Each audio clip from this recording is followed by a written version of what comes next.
जिस धंधे में आप झाड़ू नहीं मार सकते ना, उस धंधे में आप मालिक भी नहीं बन सकते। बहुत सारे लोग आते हैं, सेट बन के रह जाते हैं, लेकिन वो धंधे में आगे कुछ ज्यादा कर नहीं पाते।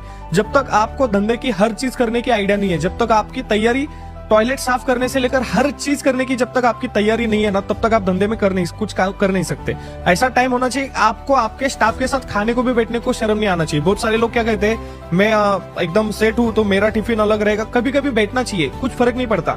जब तक आप ग्राउंड से जितना ज्यादा चिपकेंगे नहीं ना, तब तक ग्राउंड का रियलिटी आपको समझेगा भी नहीं, और वही रियलिटी आपको हेल्प करता है धंधे में और ज्यादा ग्रो